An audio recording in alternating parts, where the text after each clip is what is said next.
Salam alaikum les amis, j'espère que ça va bien, vous êtes encore là, c'est génial. Aujourd'hui on va étudier les lignes de tendance et là vous allez commencer à kiffer. Là, quand j'ai découvert ça, en fait, à partir de ce moment-là, je sais pas pourquoi, enfin je sais pourquoi, mais du coup passer du temps sur des graphes, bah c'était un plaisir, un pur plaisir parce que tu commences à voir des choses en fait euh, que tu pourrais pas voir sans connaître les lignes de tendance. Et les lignes de tendance, ça te permet de voir, d'anticiper ce que le prix va faire. C'est toujours une anticipation, hein, c'est toujours de la probabilité. Tu joues sur les probabilités. Donc les lignes de tendance, on va dire entre tous les indicateurs, les lignes de tendance, je dirais que c'est mon indicateur de prédilection. C'est vraiment je veux dire, le truc où je passe le plus de temps. Parce que c'est surpuissant, vous allez voir, Inch'Allah. Et surtout, c'est un kiff. C'est cette partie-là où vous allez vous dire, mais c'est sympa, ça. Inch'Allah, bismillah. On va commencer, donc toujours avec le petit rappel, Inch'Allah. Cette présentation, c'est pas un conseil financier ou religieux. Faites votre propre recherche. Moi, je suis juste un gars sur Internet. C'est pas parce que c'est sur Internet qu'il faut le croire, Inch'Allah. J'ai suivi, juste pour info, j'ai suivi beaucoup de gens sur Internet. Parce que quand on sait pas, on suit un peu tout ce qui paraît, tout ce qui a l'air d'être une réussite. Tous ceux qui ont l'air de réussir, on les suit.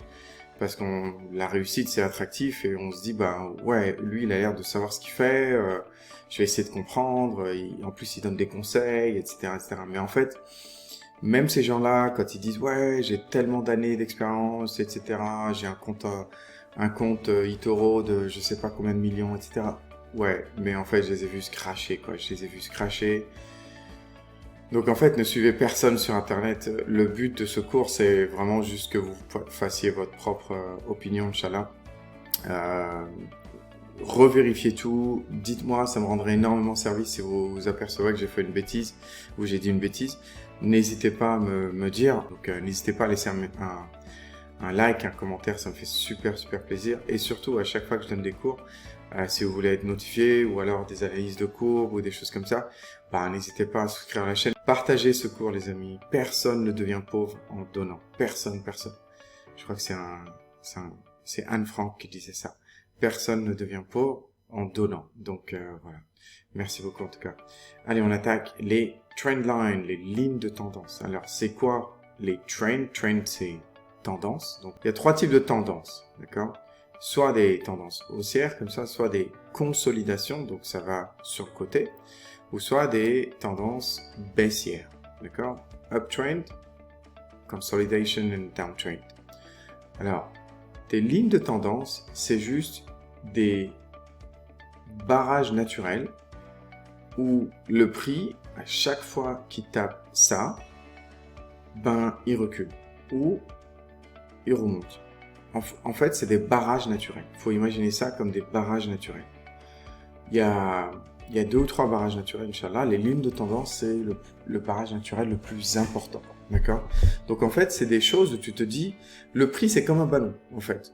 Dis-toi toujours, je vais référer au prix comme un ballon. Le prix, c'est vraiment comme un ballon. Le prix, à chaque fois qu'il trouve quelque chose comme un mur, un barrage naturel, il va rebondir. À chaque fois. Si ce mur, il est tout fin, genre c'est un mur en papier, peut-être qu'il va le passer.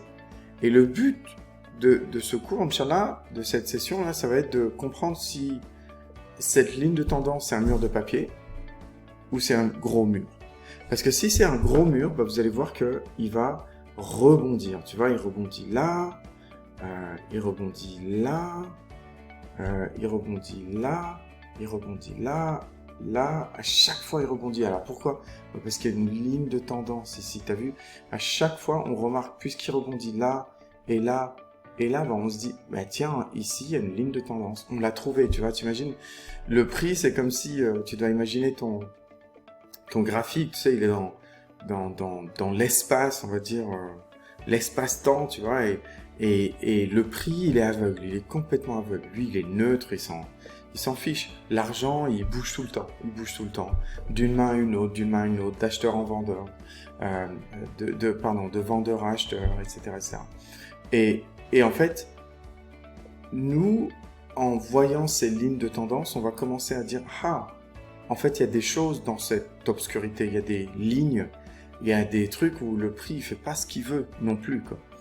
Et du coup, le prix, il fait pas ce qu'il veut, ça veut dire que les vendeurs et les acheteurs, ils s'équilibrent. Donc, en fait, on remarque que les émotions, on peut les anticiper d'une manière géométrique. C'est hallucinant. C'est absolument hallucinant. Donc ça, rappelez-vous, c'est depuis les années 1920 qu'on étudie toutes ces choses-là et qu'on voit les fluctuations des prix sur les matières premières, sur les actions, sur les choses comme ça. Et on découvre ce genre de choses et on se dit, mais c'est hallucinant. Et c'est comme ça que le trading a commencé à prendre forme petit à petit parce qu'on s'est dit, mais à chaque fois que ça fait ça, dans 80% des cas, ça fait ça. D'accord? Donc, Inch'Allah, je veux vous parler de ça, Inch'Allah. Pour que, en fait, le trading, ce soit jamais un jeu de hasard pour vous, ce soit vraiment un métier. Enfin, un métier. On va dire une occupation qui fasse en sorte que votre argent, il n'est pas juste en train de dormir dans la banque pendant que la banque se fait de l'argent sur vous, quoi. Donc voilà. En gros, est-ce que c'est toujours des lignes parallèles? Non, pas du tout, du tout. Pas du tout, du tout. C'est pas forcément des lignes parallèles. Il faut immédiatement oublier les lignes parallèles. On en parlera des lignes parallèles. C'est une espèce de schéma spécifique. Mais c'est pas forcément des lignes parallèles, d'accord? Rappelez-vous juste que c'est pas forcément des lignes parallèles. Donc tiens, je crois que j'ai un petit exemple plus simple. Mais rappelez-vous juste qu'il y a des tendances montantes. Donc tu vois, quand tu vois les tendances montantes, ça veut dire que, imaginons que tu prends le haut de cette montagne, eh ben une tendance montante, ça veut dire que le haut de la prochaine montagne, il est plus haut, d'accord? Et le bas de la prochaine montagne, il est plus haut. Tu vois, à chaque fois ça monte, ça veut dire que c'est une tendance montante.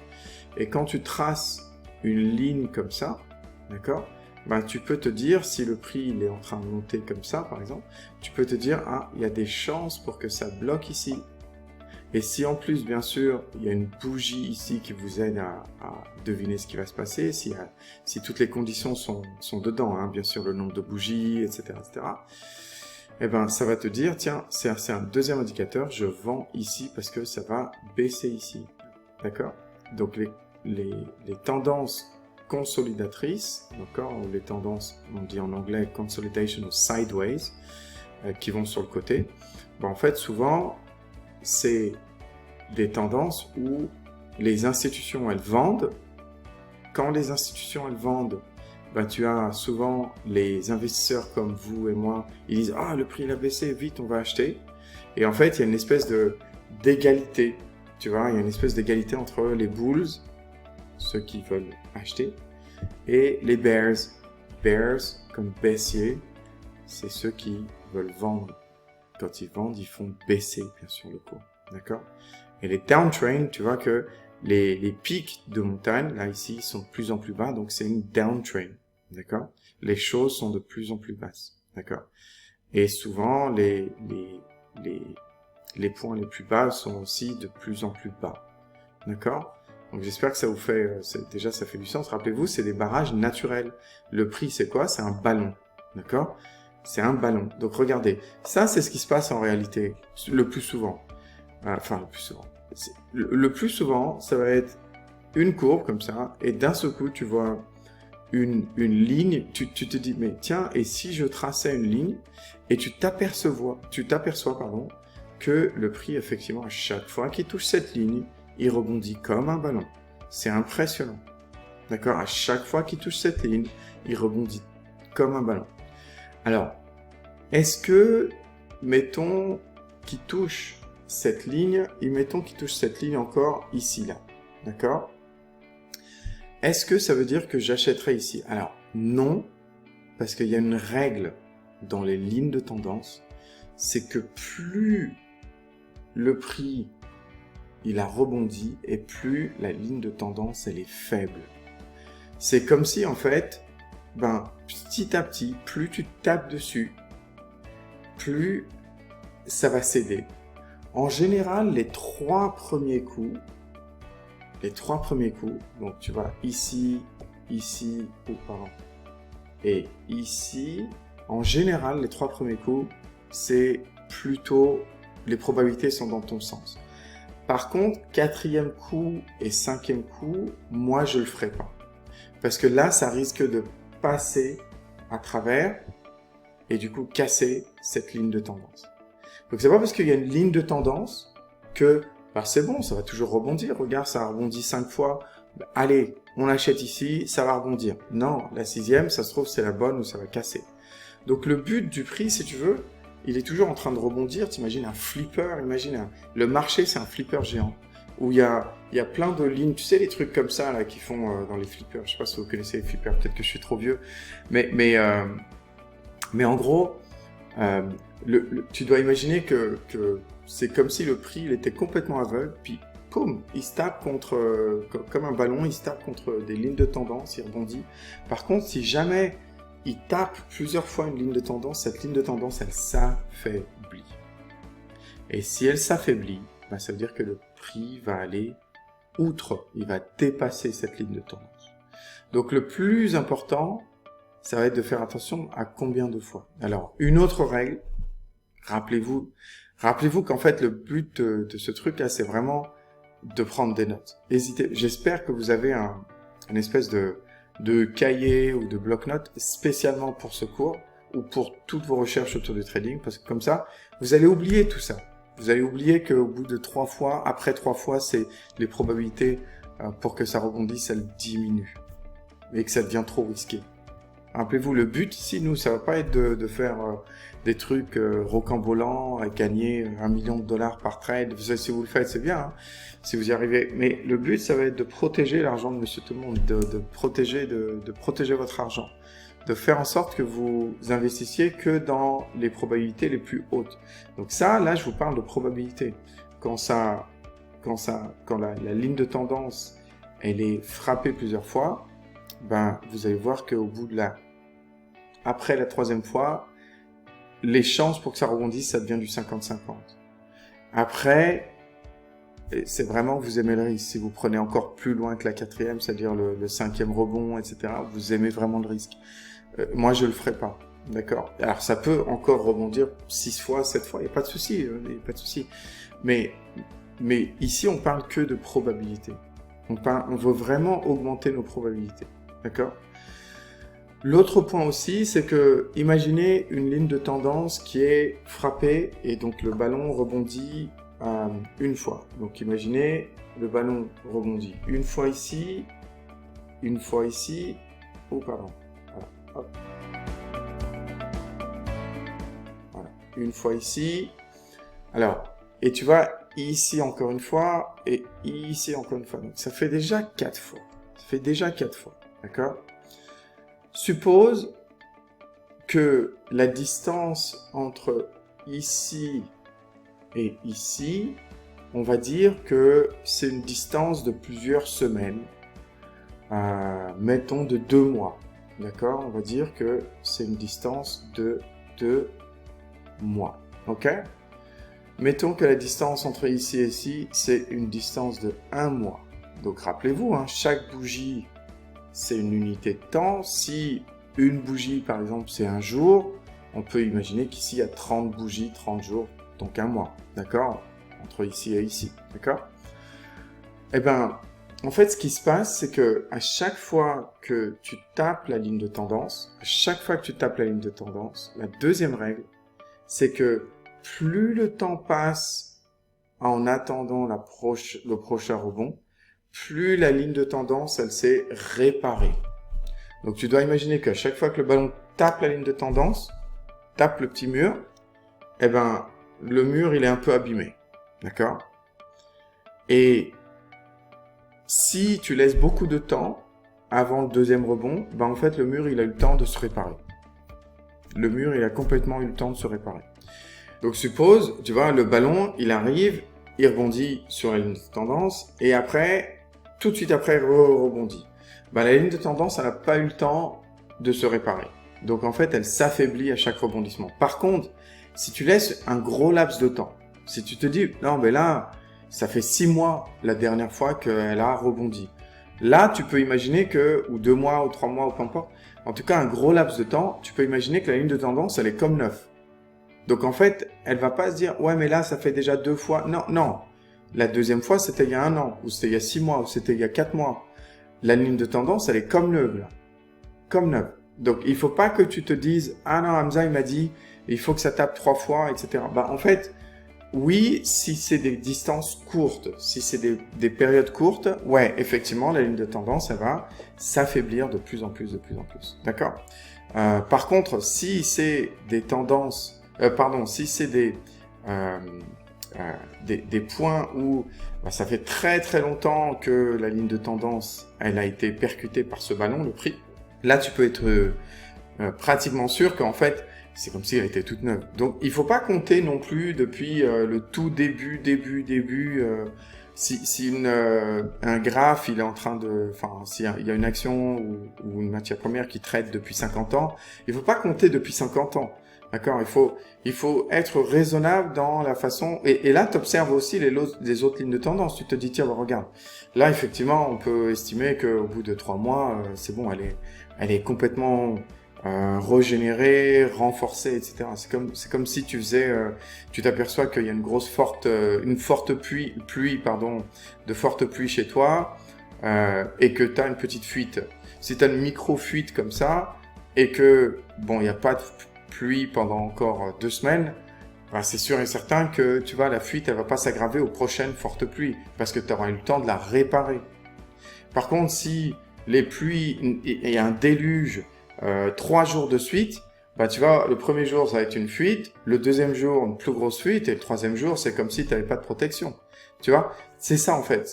Tu dois t'imaginer que les lignes de tendance, le temps fait qu'elles s'auto-réparent, d'accord? Donc voilà, c'est là que c'est intéressant parce que tu te dis, ah regarde, l'année dernière avec cet événement, le prix a rebondi, etc. Et tu peux commencer à te dire, là, je peux attendre, regarde, ça fait une ligne, là, je peux attendre que ça rebondisse. Mais il faut juste que tu te dises, attends, les rebonds, ils sont séparés de combien de temps? Et s'ils sont pas séparés de beaucoup de temps, si par exemple, ça a rebondi la semaine dernière et la semaine encore d'avant, ben là, je ferai attention, je me dirais, attention, 1, 2, 3, là, le quatrième, ça devient trop 50-50. Je veux pas risquer quoi que ce soit. Donc rappelez-vous, les lignes de tendance, c'est souvent ça. Ça peut être au-dessus ou en bas. Au-dessus ou en bas. D'accord? Je vais essayer de vous montrer une autre ligne de tendance, puis après on va, Inch'Allah, faire des exemples live, Inch'Allah. Donc voilà, c'est juste pour vous dire que, en fait, les lignes de tendance, tu peux t'amuser à essayer de les tracer un peu comme tu veux. C'est pas forcément, tu peux faire un peu comme moi, c'est-à-dire que tu peux te dire, tiens, bah, je vais essayer de faire ça. On va voir s'il n'y a pas une ligne de tendance quelque part là. Hop, et il y a comme ça, juste comme ça, tu vas te dire, bon, il y a des grosses lignes de tendance et il y a des lignes de tendance plutôt faibles, d'accord? Donc, tu vois, la bleue là, c'est une grosse ligne de tendance. Celle-ci, bah, elle a été percée. Elle a été percée, tu vois, ici. Elle a été repercée ici. D'accord? Donc, là, il y a un truc, il y a une règle avec les lignes de tendance. Alors, rappelez-vous encore un truc à noter, super, super important. Vraiment, je vous jure, faites pause, s'il vous plaît, sur cette vidéo et notez toutes ces règles sur les lignes de tendance. Notez-les parce que c'est super, super important. Il y a des lignes de tendance qui sont de support et des lignes de tendance qui sont de résistance. Donc, ça veut dire quoi? Ça veut dire que les lignes de tendance, donc tu vois, la violette, c'est pas une ligne parfaite de tendance. On va imaginer que c'est une ligne plutôt OK de tendance. D'accord? Donc, on se dit, tiens, le prix, il a l'air de faire une espèce de, tu vois, il a l'air de jouer entre les deux, et il a l'air, hein, il a l'air, d'accord? Sauf qu'il a été cassé. Cette tendance, elle a été cassée. Donc, en fait, s'il y a un truc qui est super important dans les vraies lignes de tendance, les super lignes de tendance, c'est que si le prix est en bas, tu vois, là, par exemple, le prix est en bas, ben, en fait, la violette, c'est une ligne de tendance résistante. Donc, en fait, elle va bloquer le prix. Elle va le bloquer pour pas qu'il monte. C'est normal, le prix rebondit. Donc, tu vois, si le prix est en bas, ben, tu vois, la violette, elle résiste au prix. Et boum, tu vois, il tape une fois, deux fois, et là, au troisième, elle casse. D'accord? Vous vous rappelez ce que je vous dis, plus les périodes entre les rebonds sont courts, et plus la ligne n'a pas eu le temps de se régénérer. D'accord? Donc, boum, là, on casse. Et ben, quand le prix est au-dessus, cette ligne violette, elle est complètement régénérée parce que là, on va attaquer de l'autre côté. On va attaquer de l'autre côté. Et de l'autre côté, ça n'a jamais tapé. Donc, c'est vraiment un seul côté qui est faible ici. C'est le côté bas, d'accord, qui est super faible. Donc là, en fait, on a cassé ce côté bas.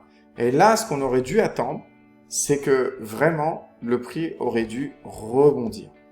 Pourquoi? Parce que la ligne violette, si c'était une ligne de tendance super balèze, ce qu'elle n'est pas, elle vient de le prouver, ben en fait, on aurait dû rebondir ici. Alors que le truc, il a même pas rebondi une fois. Il a complètement, immédiatement recassé. Donc, c'est pas une ligne de tendance sur laquelle je ferai confiance. Gardez ça en tête. Par contre, la ligne bleue en bas, elle est balèze. Donc, il y a des lignes de tendance qui sont plus fortes que d'autres. D'accord? J'espère que ça fait du sens. Si le prix est en bas, ben la ligne de violette ici, elle fait résistance. Par contre, quand le prix est en haut, mettons que, tu vois, le prix il est en haut de la ligne, tu vois que le prix est en haut de la ligne bleue, ben la ligne bleue, elle supporte, elle soutient le prix. Donc en fait, tu vois que la ligne bleue ici, on appelle ça une ligne de support, une ligne de soutien. D'accord? Si le prix était en bas de la ligne bleue, ben on appellerait la ligne bleue une ligne de résistance. Parce qu'elle résiste à la montée du prix. D'accord? Donc ça dépend où est-ce que vous vous situez, mais c'est ça qui est super important. Juste là, dans ce cours, on a vu 3 règles ultra importantes. Si vous vous rappelez de ces 3 règles, vous allez commencer à tracer des lignes et commencer à analyser leurs forces, commencer à analyser combien de fois elles ont tapé, commencer à analyser est-ce qu'elles ont eu le temps de se régénérer, est-ce qu'il y a eu un gros temps entre ces lignes ou pas, entre les rebonds ou pas. Vous allez commencer à dire, bon bah alors la prochaine fois, je peux m'attendre que ça rebondisse ou pas. Et le but du trading, ça va être d'essayer de trouver plusieurs lignes de tendance. Ça va être d'essayer de trouver, tiens, il y a une ligne de tendance là, une ligne de tendance là, plus une bougie là, ça va rebondir. Tu vois, c'est ça le but du trading. Ça va être d'essayer de trouver plein d'indicateurs. Donc on va foncer, Inch'Allah, sur des exemples. Mais d'abord, je voulais juste récapituler les 3 règles. Alors, donc les règles. La première, c'est qu'une ligne de tendance, elle peut être résistante ou de soutien. Hein, on se rappelle, ça dépend où est-ce qu'il est le prix. Si le prix, il est en dessous, ben, tu vois que la ligne de tendance, elle résiste à ce que le prix monte. Donc, elle l'empêche, tu vois. Et si le prix est en bas, si le prix est au-dessus de la ligne de résistance, ben, tu vois qu'elle le soutient. Tu vois, elle le soutient. D'accord? Le prix rebondit sur une ligne de tendance tel un ballon. Plus le ballon rebondit, plus la ligne se fragilise. D'accord? La ligne de tendance peut se régénérer si assez de temps sépare 2 rebondissements. Donc s'il y a un rebondissement l'année dernière et un autre rebondissement cette année, bon bah tu comptes pas 2, tu comptes comme si c'était le premier. D'accord?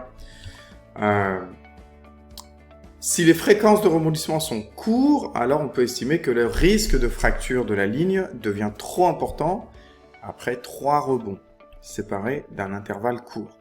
Donc si les lignes de rebondissement, les lignes de tendance, le prix l'attaque par là ou par là, hein, peu importe, mais tous les jours, 2 jours, 3 jours, bah là, moi, je traînerai pas sur ça. J'essaierai pas de me dire que ça va rebondir. D'accord? Alors, et point numéro 5, tel un ballon, le rebond le plus fort sera le premier. Le rebond le plus fort, on va voir les exemples, le rebond le plus fort sera le premier et les rebonds suivants seront moins élevés. Le premier rebond sera le plus élevé. Donc c'est là où tu feras le plus de gains, plus de profit. D'accord? Ensuite, c'est comme un ballon, c'est quand tu lâches un ballon, au début ça fait down, down, down, down, down. Tu vois? Et ben c'est un peu la même chose. Et donc, plus ça fait des petits rebonds là vers la fin, bah, plus ça attaque la ligne de résistance plus souvent et ça risque de passer à travers. Donc c'est vraiment tel un ballon. Le rebond le plus fort sera le premier. Le deuxième rebond, pas mauvais. Troisième, pas mauvais. Mais après, même le quatrième, ça va être des gains très faibles finalement. Ça vaut pas le risque. D'accord? Alors, et donc, le truc le plus important, bien entendu, avant toute décision d'investir, il est important de trouver plusieurs indicateurs qui soutiennent une thèse de rebond du prix. Comme par exemple, plusieurs lignes de tendance qui se croiseraient. Donc, t'imagines, si tu vois que tu as une ligne de tendance, elle tape une fois, deux fois, et tu dis, ah, la troisième, elle va taper, puis en plus, tu as une autre ligne de tendance qui se croise au même endroit, bah, deux lignes de tendance, c'est sûr que là, tu augmentes tes probabilités énormément, énormément. Donc l'idéal, c'est toujours d'utiliser plusieurs indicateurs. Ça peut être une ligne de tendance, une bougie, une ligne de tendance, ou deux lignes de tendance, ou d'autres indicateurs qu'on va voir plus tard.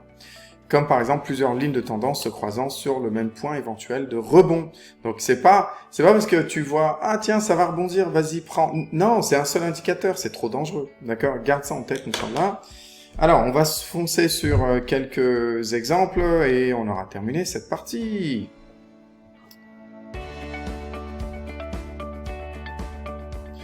Ok, donc on attaque par exemple la courbe de l'or. D'accord? Donc l'or comme ça, on peut pas le trader, hein, c'est haram. Il faut trouver un ETF qui est gold-backed. Donc, où là tu achètes, mais ils garantissent que eux, ils achètent et ils gardent pour toi l'or. D'accord? Donc ça, c'est halal. T'es pas obligé de l'acheter et de l'avoir à la maison, tu peux. Mais tu peux aussi aller sur un truc qui s'appelle un Exchange Traded Funds, un fonds, en fait, où leur spécialité, c'est de dire, bah, moi, quand les gens font des commandes d'or,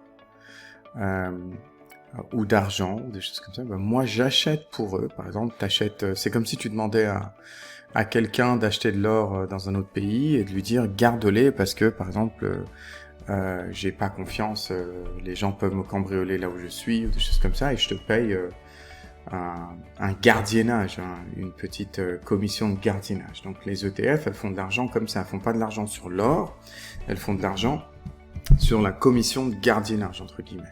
Tu vois, pour dire, bah, je le garde pour vous, elles le gardent dans leur coffre-fort, elles ont de la sécurité, elles ont des employés, etc.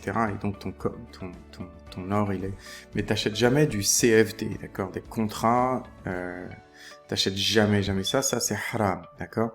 Par contre, on utilise cette courbe-là pour justement voir la fluctuation de l'or et après on achète justement le CFD.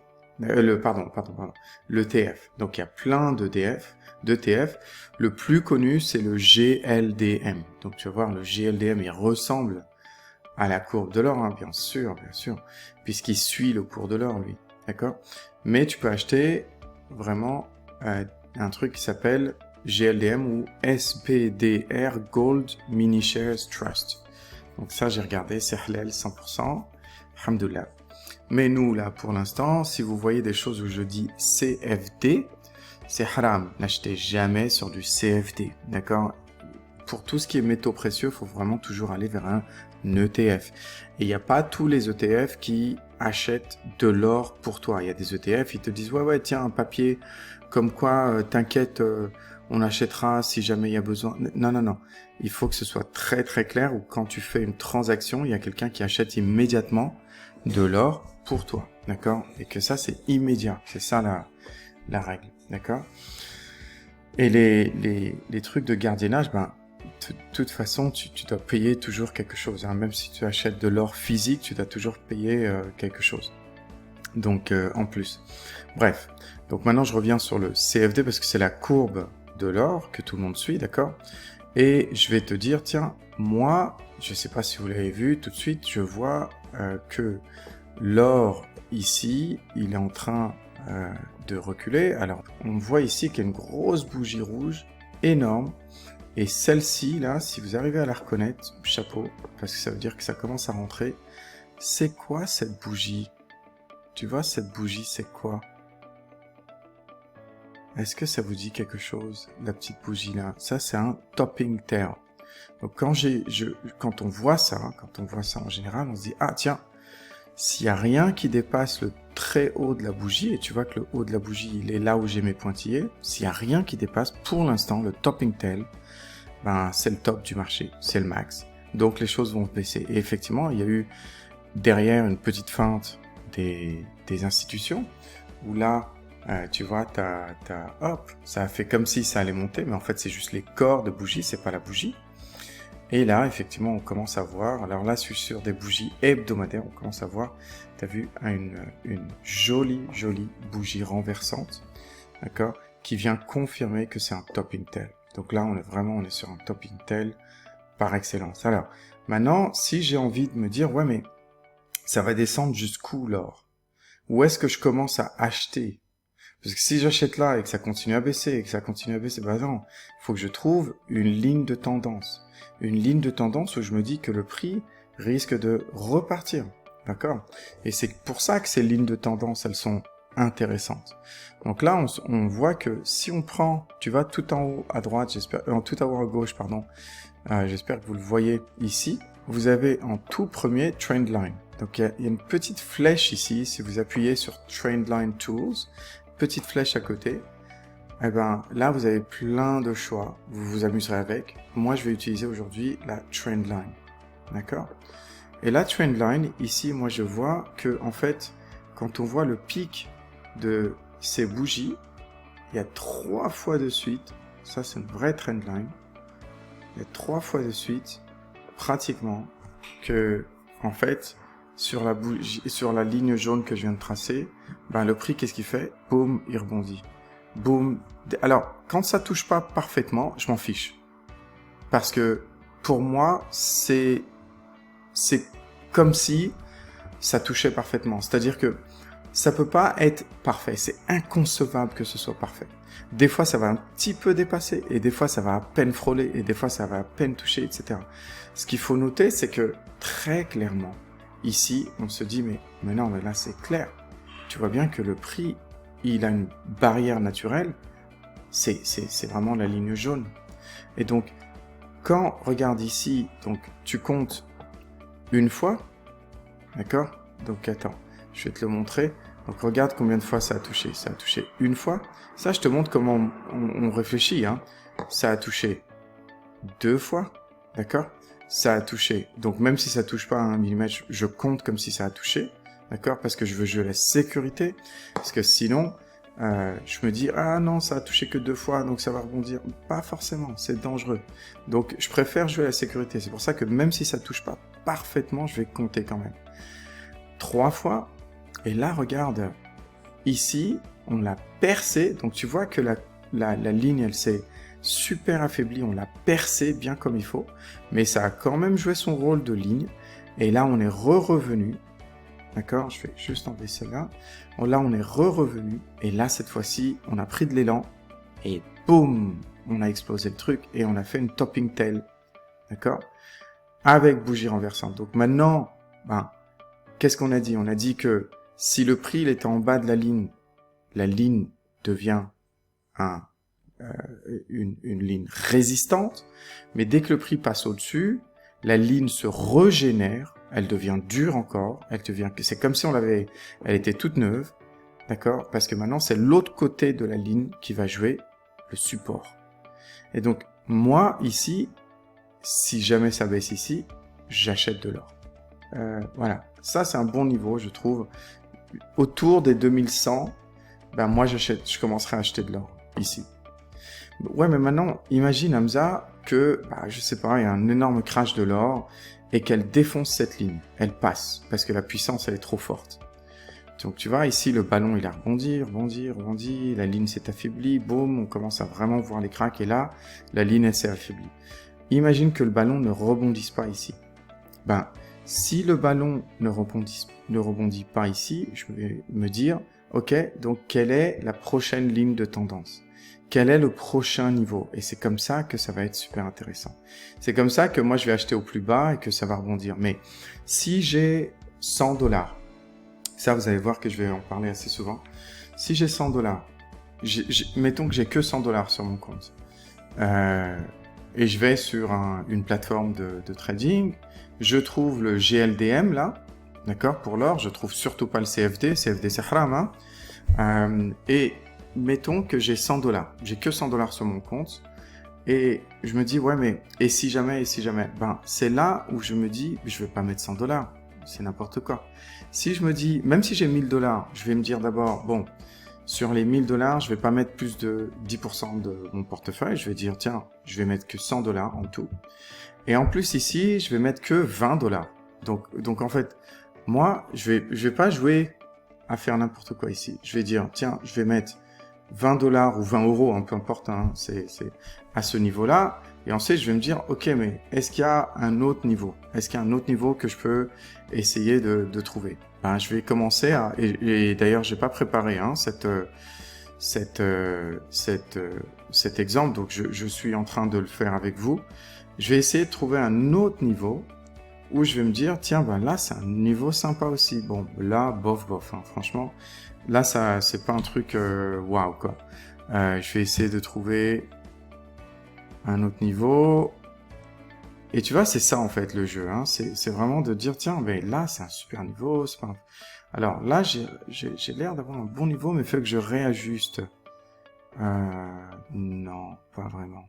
Donc, tu vois, c'est ça, en fait. Hein. C'est vraiment ça. Donc, regarde. Là, j'ai quand même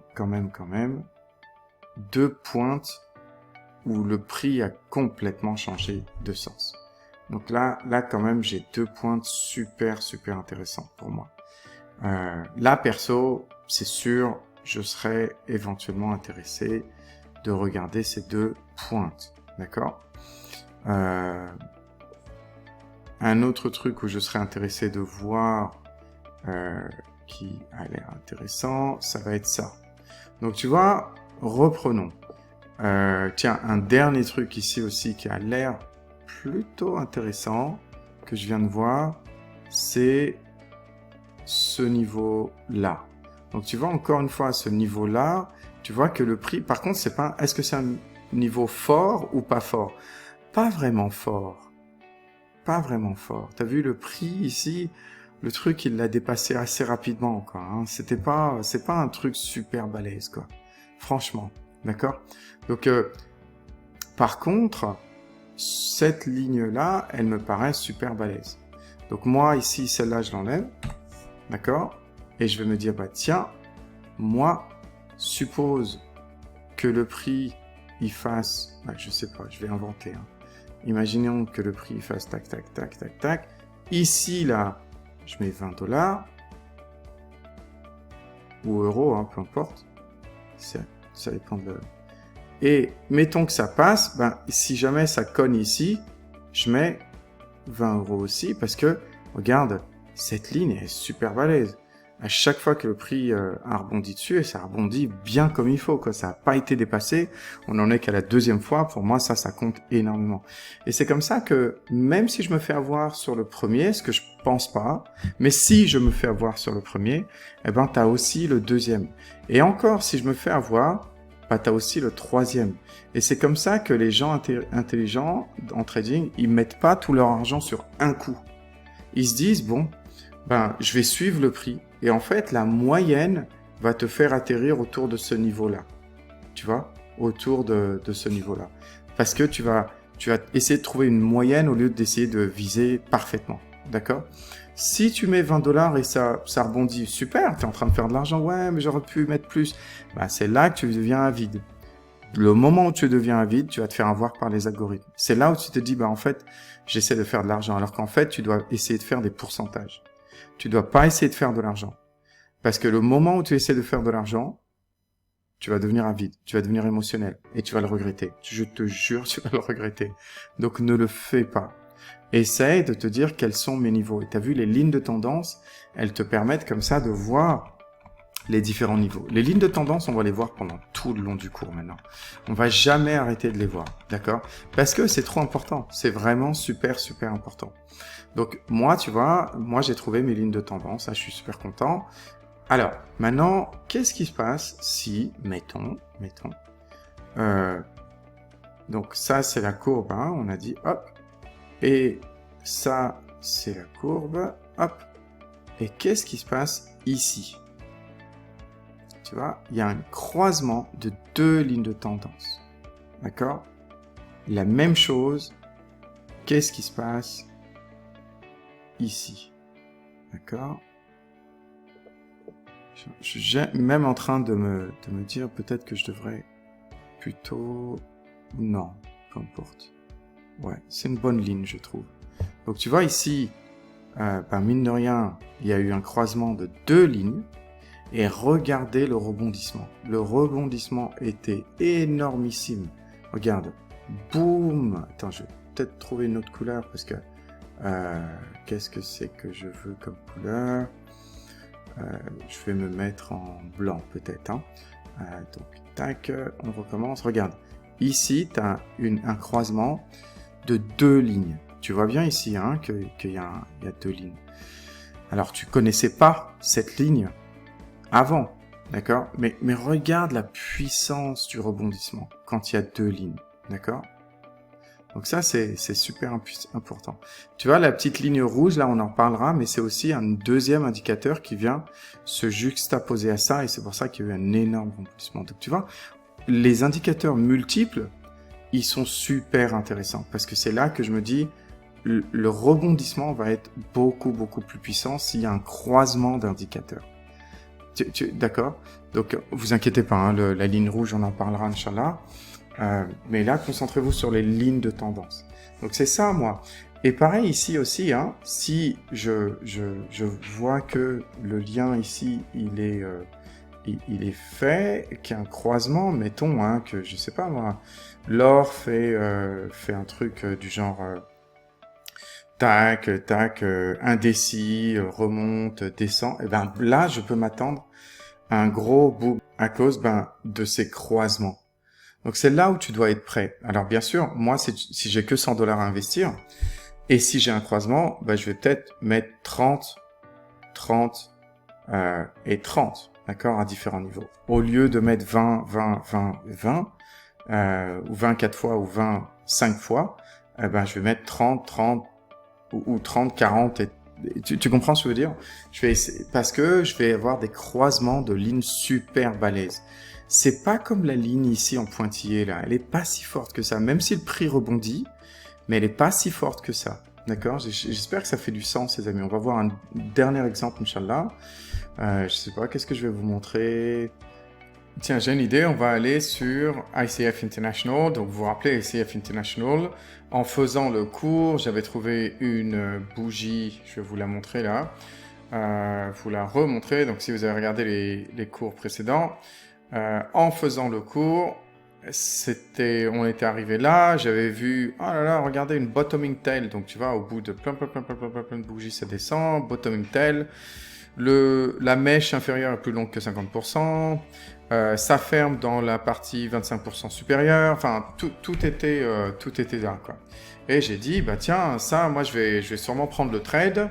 En plus, il y a d'autres indicateurs. Et les autres indicateurs, je vous avais dit, regardez les lignes jaunes, on en reparlera. Maintenant, on peut en reparler. Du coup, parce que c'est pour ça que j'ai pris la trade. Non seulement il y avait une bougie super puissante, les bottoming tail et les topping tail, c'est vraiment des bougies, quand je les vois, je me dis, oh, alhamdoulilah, ça c'est vraiment... C'est des bougies tellement puissantes que je dis, yes, ça diminue le stress pas mal, quoi. Mais en plus de ça, je me suis dit, non, mais moi je veux voir s'il y a d'autres indicateurs et regarder la ligne du bas. Donc tu vois, quand tu regardes la ligne du bas, c'est incroyable parce que là, je suis sur des bougies journalières. Donc chaque petite bougie, c'est un jour, d'accord ? Et j'ai remarqué comme ça que la ligne jaune, vous la voyez tout en bas, à chaque fois que le prix tape, boum, boum, boum, boum, boum. Et tu vois, le passage entre... alors, peut-être que je vais vous faire... tu vois, le passage entre ça, ou du moins là, et ce que moi je me suis dit que ça allait faire à ce moment-là, ici, là, ben, si je mesure avec une règle, ici, tac, de là à là, eh ben, il y a 61 bars, donc 61 jours, donc 2 mois qui se sont passés. Donc, bien entendu, je me suis dit que cette ligne de tendance basse, là, oblique, qui monte en jaune, là, ben, c'est sûr qu'elle a été renouvelée, elle a été régénérée. Mais en plus de ça, c'est que j'ai trouvé aussi une ligne de tendance ici horizontale. Souvent, elles sont horizontales. Donc, quand tu regardes un peu, il y a toujours, pratiquement toujours, des petites lignes horizontales. Mais c'est pas des lignes fortes, les lignes horizontales. Rappelez-vous juste que c'est pas souvent que c'est des lignes super fortes, mais ça reste des lignes quand même. Donc, qu'est-ce qu'il a fait, le prix, ici? Tiens, si je prends... je vais essayer de dessiner, j'espère que vous allez pouvoir voir. Qu'est-ce qu'il a pris, le prix, ici? Donc, il a été rejeté. Ensuite, ici, il a retenté, il a été rejeté. Là, il a cassé le prix. Là, ça a recassé. Donc, cette ligne, elle a joué son rôle. Et bien entendu, hein, la ligne ici, elle a rejoué son rôle. Et tu as vu, la ligne jaune, on l'a dépassé directement. Ah, d'accord, ça revient, ça revient, ça revient. Ouais, mais sauf que là, ici, là, il y a beaucoup de temps qui est passé. Et en plus, c'est un croisement. Donc, tu vois, tout ça me disait que là, il va y avoir un rebondissement. Donc, c'est comme ça que j'ai pris le trade. Donc, j'espère que ça vous aide, Inch'Allah, à voir finalement comment on fait ce genre de trade. Tu vois, je suis parti de la bougie et j'ai pris le trade. Qu'est-ce qui s'est passé après? Bah, c'est que le marché a essayé de me tromper, mais j'avais trop d'indicateurs qui montraient... Donc tu vois ici, en fait, si tu regardes... je vais essayer de faire ça super gros. Hop, comme ça, vous allez pouvoir voir. Tac, reviens ici. Donc tu vois ici, la bougie qu'on a dit, là, la bougie bottoming tail. Qu'est-ce qui fait le marché juste après? Enfin, le marché, c'est les institutions. Boum, ça baisse, ça baisse, ça baisse. Et donc, tu as l'impression que, ah non, mince, faut pas que je fasse ça. Sauf qu'en fait, c'était un piège. Hop, bougie renversante et du coup, on repart vers la hausse. Donc, les deux trend lines, les deux lignes de tendance plus la bougie bottoming tail. J'ai dit bottoming tail, hein, pas topping tail. Bottoming tail, donc le bottom, le bas. Eh ben, ça a rebondi, c'est en train de rebondir. Et bien sûr, je connais mon niveau, où est-ce que je vais vendre pour Inch'Allah, avoir le maximum de retour, et on apprendra ça. Donc, il y a un premier truc où on se dit, tiens, éventuellement, ça peut avoir une ligne de tendance. Tu vois, la ligne violette, là, ben, éventuellement, le prix peut être rejeté ici. Est-ce que c'est une ligne super forte? Nia, elle a été un petit peu dézinguée ici, sans résistance. J'ai pas l'impression que c'est une ligne super puissamment forte, quoi, d'accord? Donc pour moi, j'essaierai peut-être de jouer le coup sur un petit peu plus haut, et je vous apprendrai comment utiliser d'autres indicateurs, Inch'Allah, pour déterminer le meilleur point de vente pour maximiser, Inch'Allah, les profits. Voilà, j'espère que ça vous aide, les amis. N'hésitez pas à mettre un like, un commentaire, ça me fait super plaisir. Je lis tous les commentaires, et souscrivez à la chaîne si ça vous plaît. Et voilà.